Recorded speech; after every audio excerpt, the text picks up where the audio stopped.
now the Crown Prince, but the buck stops with the throne and with the state of Saudi Arabia. In most states there are checks and balances, and even in a monarchy, a hereditary monarchy, a wise hereditary monarchy will encourage contrary points of view to ensure that a modulated course of action is chosen. In this case, presumably, that check and balance process was not effective because we find that it is not just sponsorship by Iran that has facilitated the Houthis in Sana'a. They are so firmly established that without popular support of the people of Yemen, it would not have been possible for a sponsored group to intervene and threaten Saudi Arabia. So it is a ill-considered decision. It's a tragic decision. It is still underreported. We don't, for example, Pakistan, despite being so close, does not have a single media unit stationed in Yemen. We have to depend on Western media resources for information about our own neighborhood. And of course it's expensive to post people there, but I'm just saying that we are regrettably unaware of the human catastrophe, the terrible tragedy being visited of the children and the women and the poor people of Yemen. How do we resolve it? At the moment, neither China nor Russia nor France, nor Britain, who are the veto members or veto-eating part of the US, are showing any sign of active diplomacy in the UN Security Council. Non-UN Security Council members who are capable of making the world realize and look upon this as an issue worth taking up, not in an adversarial partisan way, but in a purely humanitarian way. And I think there's great scope for Pakistani diplomacy, which has done extremely good work in the past. It is often underrated how effectively Pakistan has contributed ideas, concepts to multilateral policy making, whether it is in Vienna, where Dr. Masoom Hassan has represented the country with great distinction, because in Vienna, as you know, there are multiple multilateral institutions that work. So this is a challenge for Pakistan to handle and to face up to the responsibility as the second largest Muslim country. And we should be encouraged by the fact, I haven't looked at the details, but a meeting took place of the most powerful multilateral body in the world. It's called the OIC. You have heard of the Organization of the Islamic Conference. It is the moment you say OIC, it sends people trembling, even in South America. It's a very powerful body. So it has adopted a resolution condemning Indian atrocities in Indian-occupied Kashmir. I'm very pleasantly surprised. I would like to read the list of participants, whether our beloved Muslim brethren from the Arab countries were fully represented, because one of them had thought it fit to give the current Prime Minister of India its highest civilian award, a person who has not uttered a single word of remorse for the killing of those people in Gujarat in 2002, is given the highest civil honor by a fellow Muslim. So OIC में बहुत उम्मीद है. Just The defense budget, as soon as he is coming, he is cutting the budget of the State Department. He's cutting the budgets for the overseas development programs, aid programs, and has increased the budget for the Department of Defense. So America First is not going to result in a withdrawal of American military power. In fact, it will remain a potent influence. And one factor I did not elaborate on, but I just want to flag it, that one must commend the maturity and balance demonstrated by the Islamic Republic of Iran in this whole process. country that shares the gas field with Qatar, has not only responded humanistically, immediately giving aid to Qatar along with Turkey, but it has shown incredible maturity in what it says and what it does, and it illustrates the lack of those qualities on the other side. So it is harassment, but it cannot lead to outright invasion of the Qatari state. The price will be too high for the invader to take. So that is one. There is discontent in parts of Qatari society, even though it is a small scale. There is discontent on the disparity of distribution of the wealth. But I suppose all human societies have complaints about disparities of income. But generally they have used their money liberally to build infrastructure and to subsidize incomes.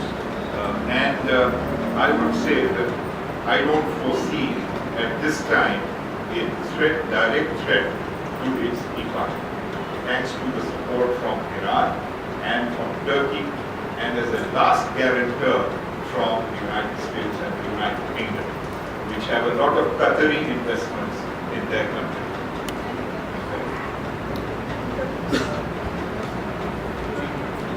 Well, I mean, I said that they are made for each other in the sense that they equalize and neutralize each other. When you have two very unstable characters looking at each other, one really can neutralize the other. But I don't think the United States can afford to take a risk by provoking a reaction from North Korea. And they can decimate North Korea in some ways, but they don't know what the outcome and the repercussions will be, how China will react, how the North Koreans themselves will react. So internal discontent here within North Korea, that ultimately hopefully replaces what kind of monarchy is this? How could one imagine that communism would produce a hereditary monarchy? That is the ultimate irony of North Korea.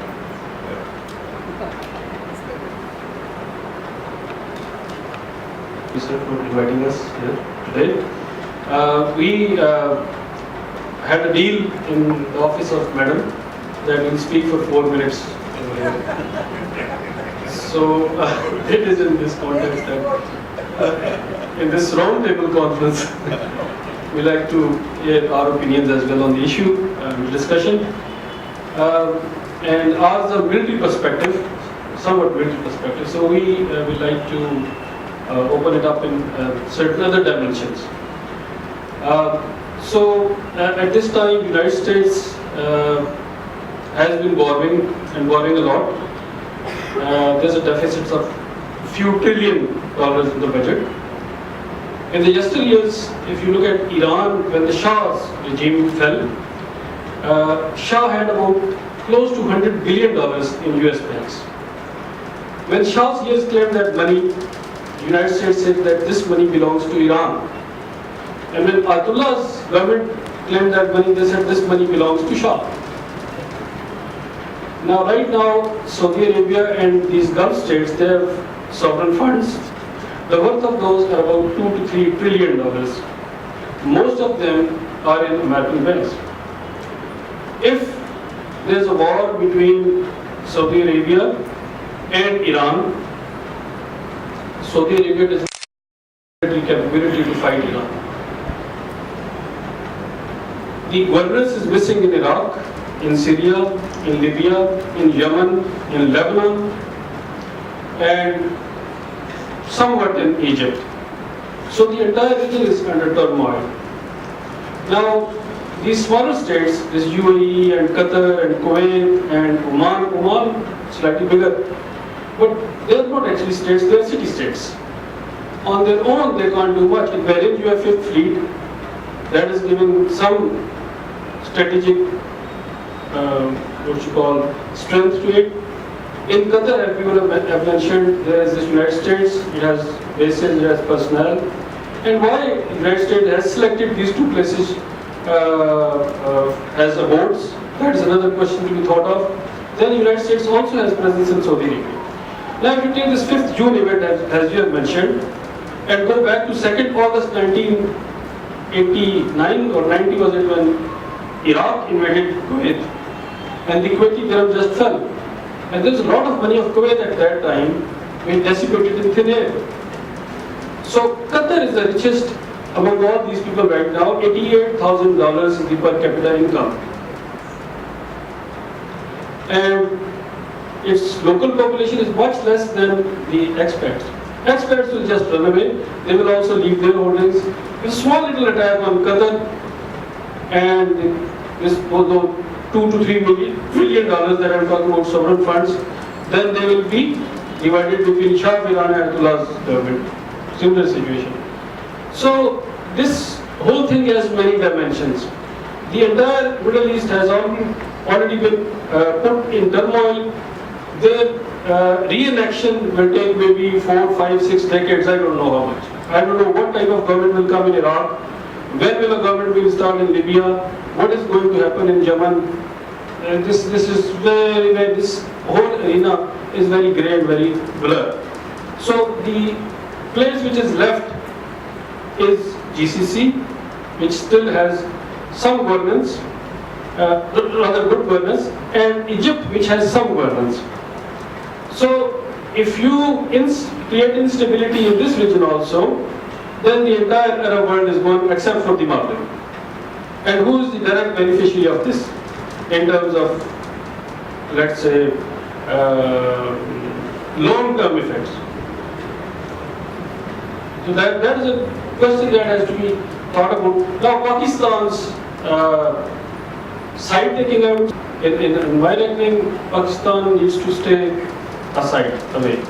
And it has, the best thing that Pakistan perhaps can do is create a neutral entity, maybe comprising of Turkey, but Turkey has things with Qatar, Malaysia, Indonesia, Pakistan, maybe Tunisia or some Maghreb, from Maghreb side, and other countries which don't have direct stakes in this whole thing. And if we can, because we don't have enough club now in Middle East, in these Gulf states, if we can, we should pacify the situation, because उस sir ने पीछे कहा था ये जवानी की लड़ाई है, दो जवानियां टकरा रही हैं आपस में, एक मोहम्मद बिन सलमान की और एक जो तीसरी भी है, टकराती दो है.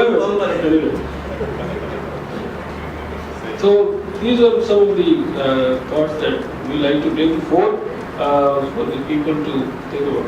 Thank you very much. Thanks.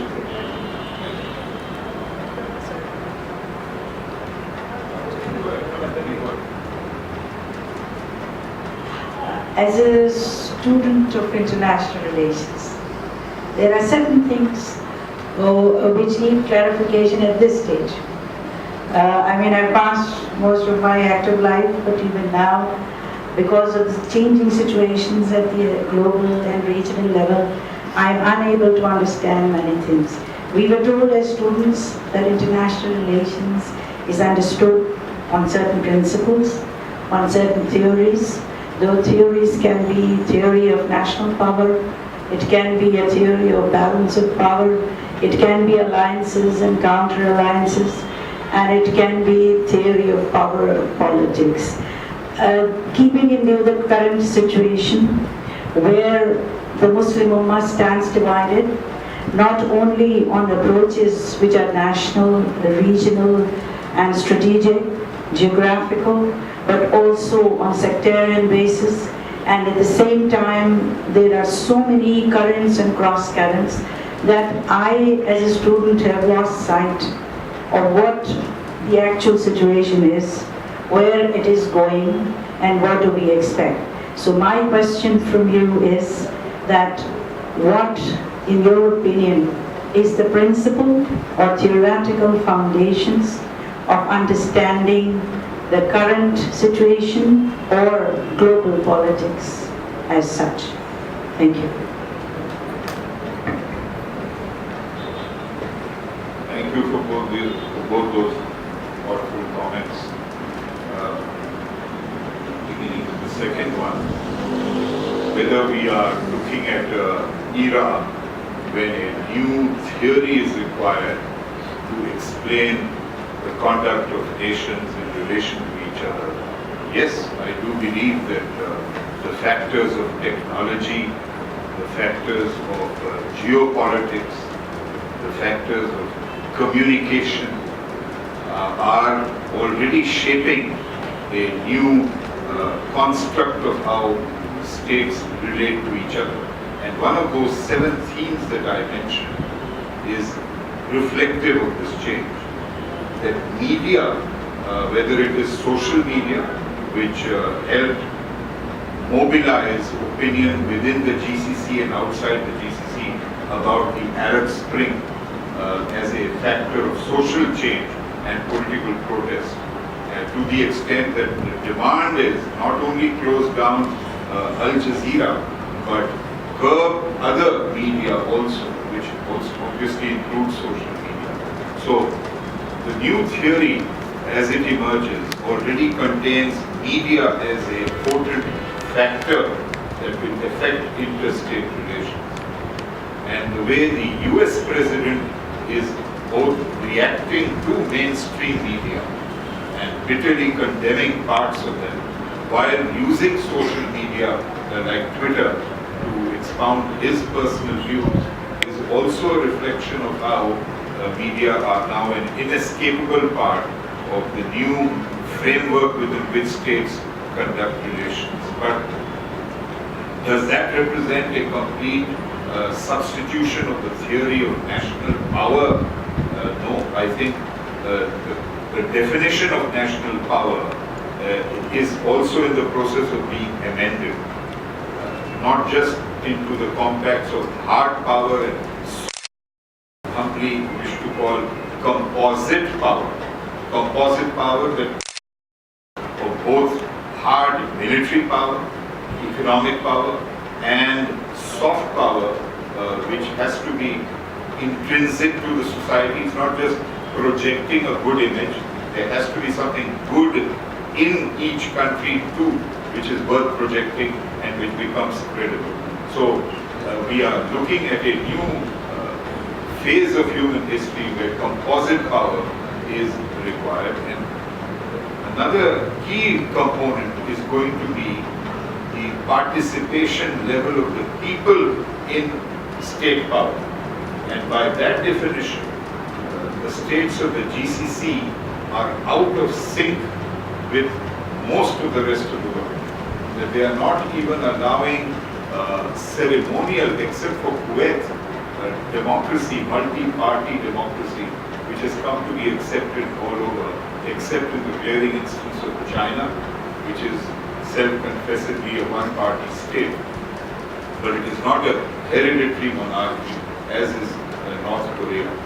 So even China, in a way, is more democratic because admission and progress in the Communist Party of China is very, very merit-oriented. You have to prove your worth if you are to be promoted within the party. And it doesn't matter whose son you are or whose nephew you are. So, yes, I think we are heading towards a point in history where scholars will attempt to redefine this. And much of that articulation has already taken place. Thank you for the suggestion that you made. Yes, certainly we need to take a part. Our intern has been raising his hand for a long time. Hello? Come and ask.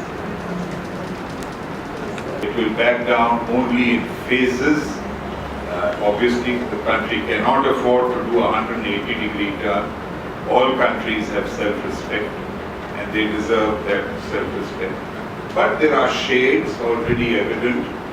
The words used immediately after the US Secretary of State's visit, after the meeting of that Secretary of State with the Saudi Foreign Minister and the foreign ministers of the other countries, clearly reflects a de-escalation of rhetoric.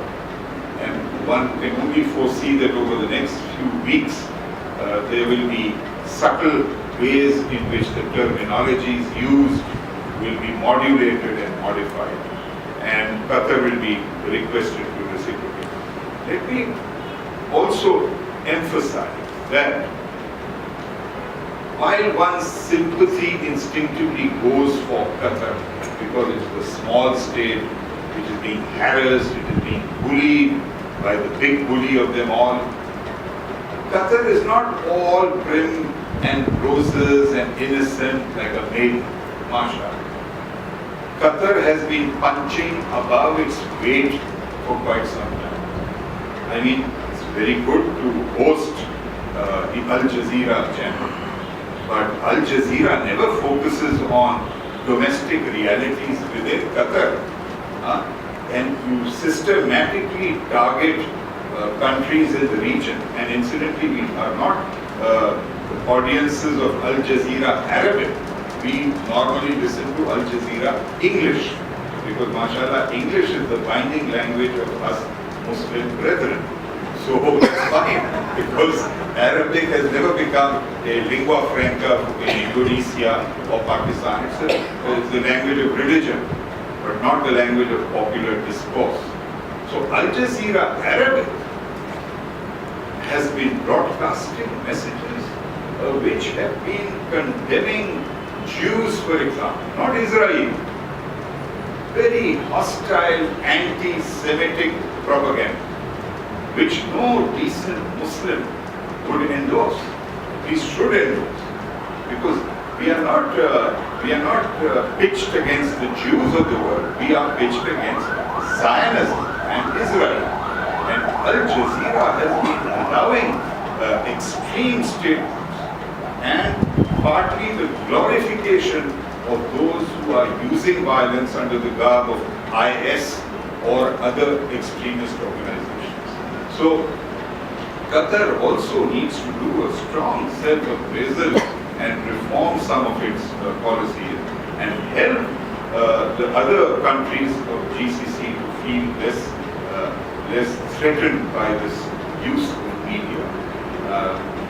Why has it become so suddenly antagonistic to Qatar is a very good question. It's partly still a mystery, but I think what is hit home is that the liaison, acknowledged, unacknowledged, with potential domestic opposition to the Saudi government in Riyadh. And it may be elements that happen to be Shia, but there are many Sunnis in Saudi Arabia who are very critical of the monarchist rule, and they are not reported widely. And I think that really hit home, and they have become extremely concerned that unless these links are ruptured, they themselves are going to feel a threat. That could be one reason. On the role of Israel, Israel's role, apart from its barbaric attitude towards the Palestinians, its unjust, continued grab of Palestinian territory.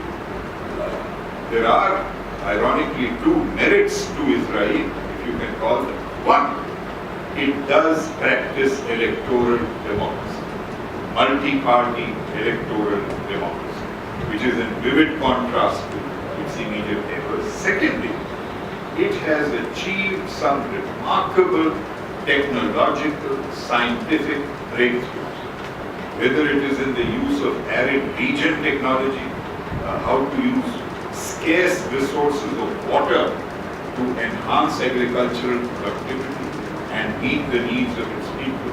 It's remarkable, virtually unrivaled in the rest of the world. That's one example of technology. They have also done very good research in defense technology. Not just nuclear weapons, but others. So, Israel has over the years attracted covert cooperation by the GCC countries with Israel. So there is a coincidence of interest in looking at Iran as a common enemy. And therefore, it is very tragic that some of these GCC countries have isolated a fellow Muslim country. If being Muslim is relevant, state interests are supposed to precede all other interests for the sake of demonizing Iran.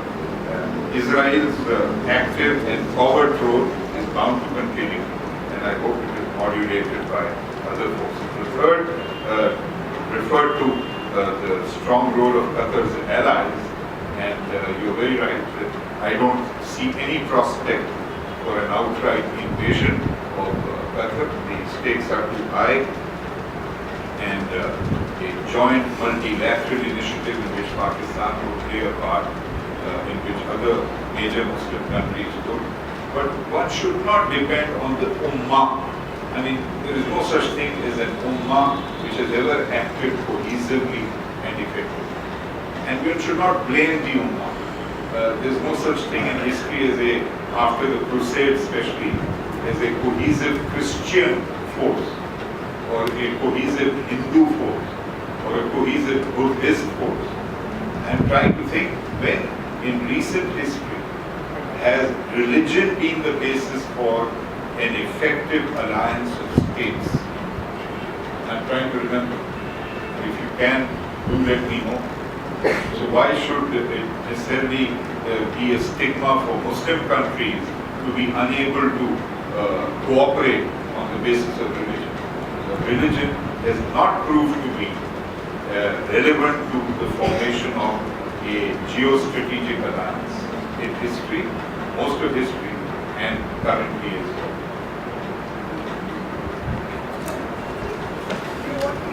Yes. Thank you for allowing me to ask the question. Actually, I was expecting that someone will ask that question. Qatar is in media not due to the issue, but due to the letter written by the Qatar Prince. So, how you see the letter of the Qatari Prince letter and the relation of Pakistan? It is due to the tense relations between Pakistan and the Qatar, that the Prince of the Qatar didn't came to Pakistan, and we have discussed here the Qatar issues and the Yemen issues and all the issues, but we didn't issue the political issues which is developing in Pakistan. So briefly comment on the political issues. You see what the media can do. You see the power of the media with Javed Sahab knows well. Now I'm going to wrap up this session, but before I do, did you want to say? I want to wrap up this session, and thank you so much for the very, I must say, incisive input that many of the members of the audience have made, and the questions which they have raised on this multi-dimensional problem, and also forceful praise to Javed Sahab, because in dealing with this issue and also in his interaction with the members of the audience, he showed that he has such a great grip on global politics and on international trends. I remember there was a diplomat who came to speak here who said something which has stuck in my mind. And he said that Qatar is a small country with a very big mouth. That stuck in my mind. And maybe that is one reason why I think small countries shouldn't have such a big mouth. So maybe that is one reason that it finds itself in this trouble that it was. Thank you very much, everybody, for being here. Thank you, Javed.